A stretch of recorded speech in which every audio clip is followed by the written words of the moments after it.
I, 28F, have been living on my own for the past 5 years, working hard to build a stable life for myself. My childhood wasn't easy, and I've had to overcome a lot to get where I am today. I grew up in a blended family that never really felt like a family to me. My parents divorced when I was 7. Dad moved to another state for work, and I only saw him during summers and holidays. Mom struggled as a single parent for a few years, working 2 jobs to keep us afloat.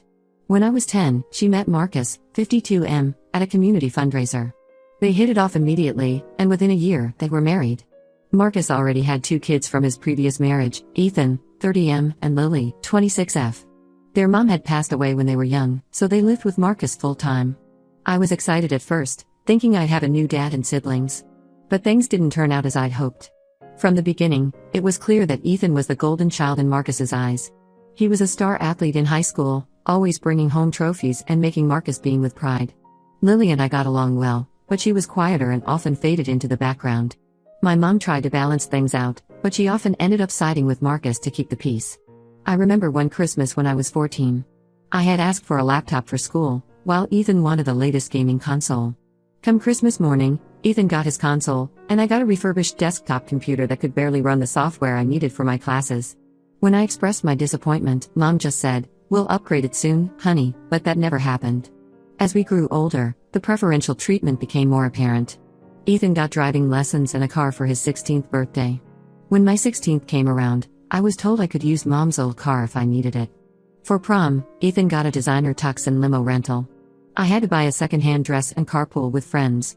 The disparity was most evident when it came to college. Ethan got a full ride from our parents, including tuition, accommodation, and a generous monthly allowance. When it was my turn to go to college, I was told that the college fund had been depleted. I had to take out student loans and work part-time jobs to make ends meet. Despite the unfair treatment, I worked hard and graduated with honors. My first job out of college was as a junior copywriter at a small marketing firm. The pay wasn't great, but it was a foot in the door. I lived in a tiny studio apartment and ate ramen more often than I'd like to admit, but I was determined to make it on my own. Over the next few years, I slowly climbed up in my career. I switched companies twice, each time for a better position and pay. I now work as a senior content strategist at a reputable digital marketing agency. I have a decent 1-bedroom apartment in a nice part of town and a job that I genuinely enjoy. I've also managed to pay off most of my student loans, which feels like a huge achievement. Throughout this time, my relationship with my family remained strained. I'd visit for major holidays, but I always felt like an outsider. Ethan continued to be the center of attention, even though his achievements after college were mediocre at best. He jumped from job to job, never seeming to find his footing, but our parents always praised him for exploring his options. Last week, I got a call from my mom. She sounded stressed and asked if I could meet her for coffee. When we met at our local cafe, she looked tired and worried. After some small talk, she dropped a bombshell on me. Apparently, Ethan had lost his job 6 months ago, and hadn't been able to find a new one. He'd been living off his savings and some help from our parents, but now he was completely broke. To make matters worse, his girlfriend of 3 years had just broken up with him and kicked him out of their shared apartment. My mom then asked if I could let Ethan stay with me for a while until he got back on his feet. I was shocked. After years of being treated like a second-class citizen in our family, they now wanted me to open my home to Ethan? I told my mom that I needed some time to think about it. When I got home, I couldn't stop thinking about all the times Ethan had made my life difficult. He used to mock me for having to work during college, saying I should just ask Dad for money like he did. He never missed an opportunity to remind me that I wasn't Marcus's real daughter. There was one incident in particular that stood out. During my sophomore year of college, I had saved up for months to buy a laptop I desperately needed for my graphic design classes. Ethan was visiting for the weekend and asked to borrow it for a few hours. When he returned it, the screen was cracked. He claimed it was an accident, but he refused to pay for the repairs, saying I should have gotten the insurance. Our parents sided with him, and I had to work extra shifts for weeks to get it fixed. After a lot of thought, I called my mom back and told her that I couldn't let Ethan stay with me. I explained that we never had a good relationship and that I didn't feel comfortable having him in my personal space. My mom got upset and said I was being selfish. She reminded me of all the times they had helped me, which weren't many, to be honest. Marcus called me later that day and berated me for refusing to help family. He said that Ethan was going through a tough time and needed support. He brought up how they had always been there for me, conveniently forgetting all the times I had to fend for myself. I stood my ground and told him that I wasn't responsible for Ethan's problems. Now, my entire family is mad at me. My mom keeps sending me guilt-tripping texts, saying things like I thought we raised you better than this and family should always come first. Marcus has been telling other family members that I'm heartless and ungrateful. Even some of my extended family members have reached out to tell me I should reconsider. My Aunt Carol, who I've always been close to, called me yesterday. She said she understood why I was hesitant but suggested I give Ethan a chance. She reminded me of how she had taken me in for a summer when things were really tough at home during my high school years. I appreciated her kindness, but I also reminded her that my situation with Ethan was different. I feel like I'm justified in my decision. I worked hard for everything I have, and I don't think I owe Ethan anything. My apartment is my safe space, and the thought of having Ethan there makes me anxious. Plus, knowing Ethan, I'm worried that if I let him stay for a while, it would turn into an indefinite arrangement. But the constant pressure from my family is making me doubt myself. Am I being too harsh? Should I give Ethan a chance despite our past? Am I the asshole for refusing to let my stepbrother move in with me? Update 1. It's been about 3 weeks since my last post, and a lot has happened. First of all, thank you to everyone who commented and offered support. Your words really helped me stand firm in my decision. A few days after I refused to let Ethan move in, my mom showed up at my apartment unannounced. I had just gotten home from work and was about to start making dinner when I heard the doorbell. When I opened the door and saw my mom standing there, looking tired and upset, I knew this wasn't going to be a pleasant visit. I invited her in, and we sat down in my small living room. She started crying almost immediately, begging me to reconsider my decision about Ethan. She said that he was sleeping on their couch and that it was causing problems between her and Marcus. Apparently, Marcus was stressed about having Ethan back home and was taking it out on my mom. She looked so defeated as she told me this, and for a moment, I felt a pang of guilt. But then I remembered all the times I had needed their support and didn't get it. Like when I had to skip my best friend's wedding because I couldn't afford the trip, and they refused to help me out. Or when I had a health scare last year and had to deal with it alone because they were too busy planning Ethan's elaborate 30th birthday party. I took a deep breath and told her again that I wasn't going to let Ethan stay with me. I explained that while I sympathized with their situation, I wasn't comfortable having Ethan in my personal space. I also pointed out that Ethan was a grown man and should be able to figure out his own living situation. That's when my mom dropped another bombshell.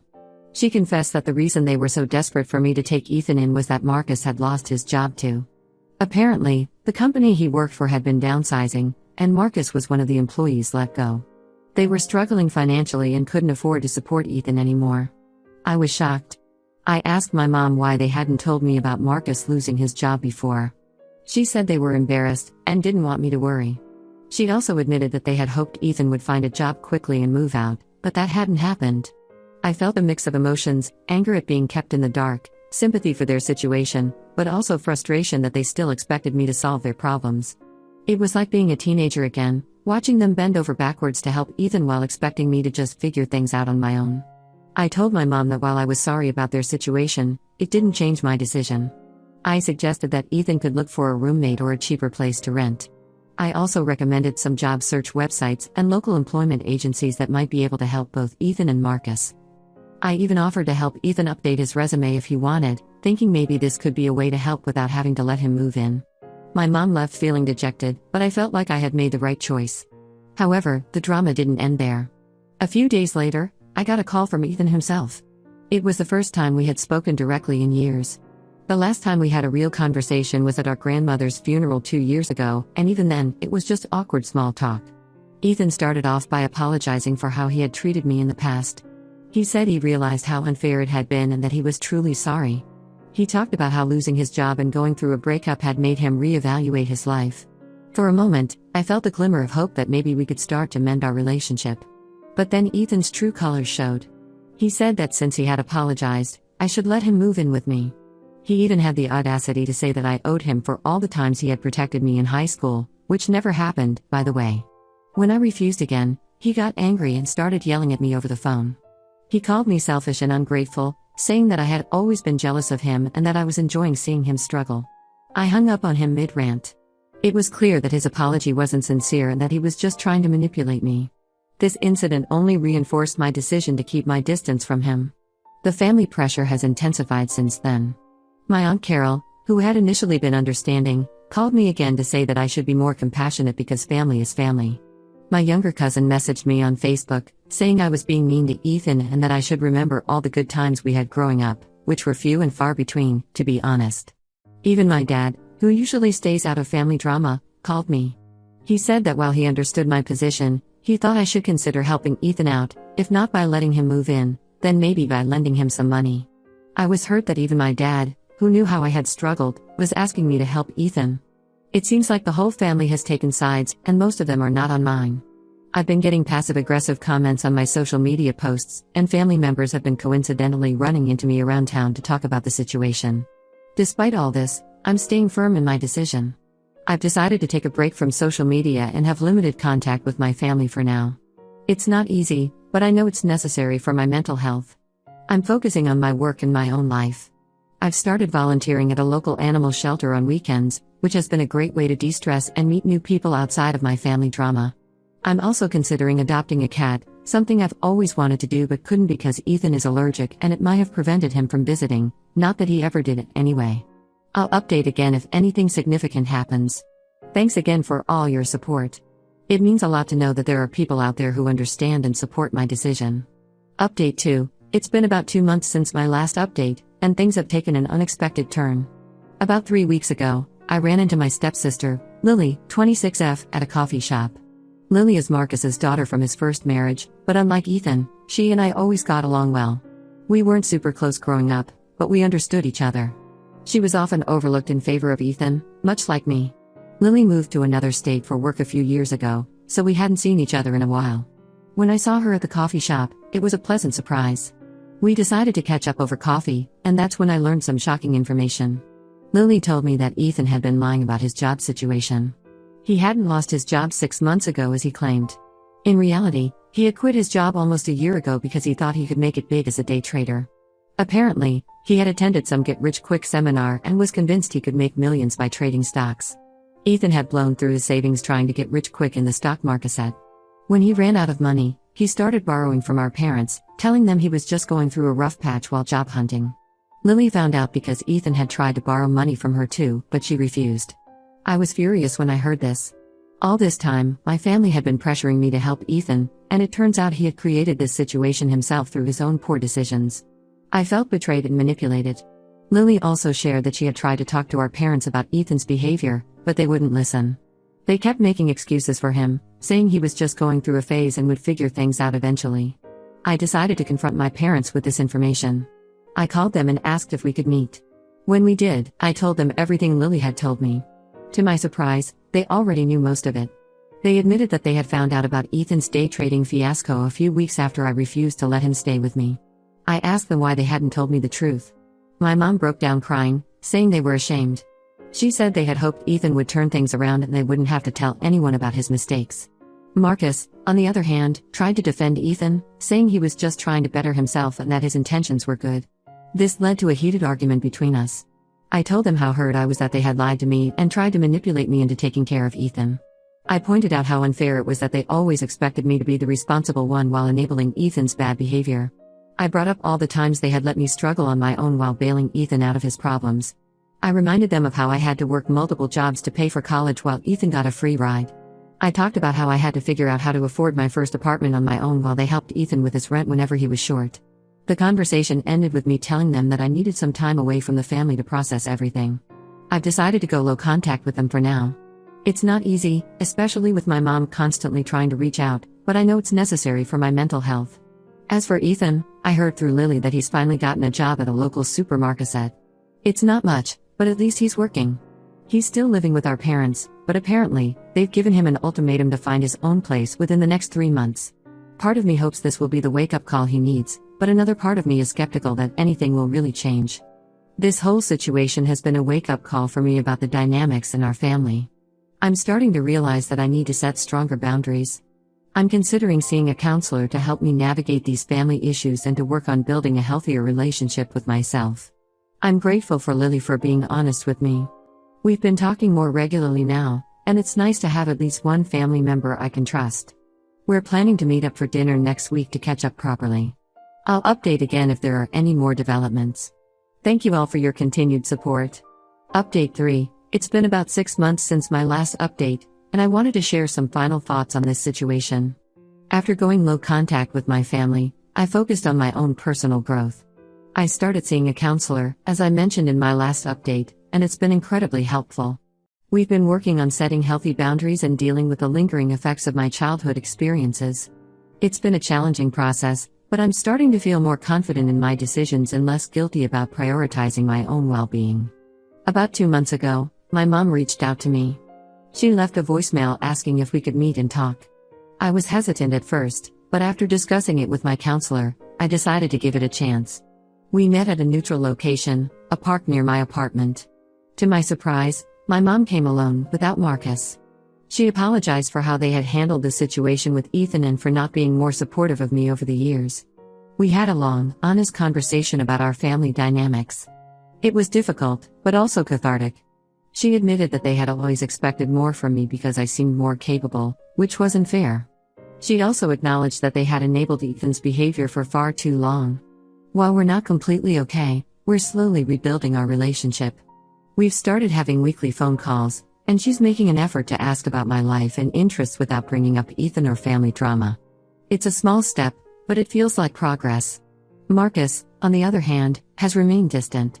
He's still upset that I didn't help Ethan, but I've come to terms with the fact that I may never have a good relationship with him. My mom told me that he and Ethan had a big argument recently, which led to some tension in their household. I'm trying not to get involved in that situation. Speaking of Ethan, he's finally moved out of our parents' house. He's sharing an apartment with a coworker from the supermarket and seems to be slowly getting his life together. My mom mentioned that he's enrolled in some online classes to improve his job prospects. We're still not on speaking terms, and honestly, I'm okay with that. Maybe someday we'll be able to have a civil relationship, but for now, I'm comfortable keeping my distance. Lily and I have grown much closer over these past few months. She's been a great support system, and we're planning a sister's trip next summer. We've been sharing our experiences growing up in our blended family, and it's been healing to know that I wasn't alone in feeling overlooked. As for me, I'm doing well.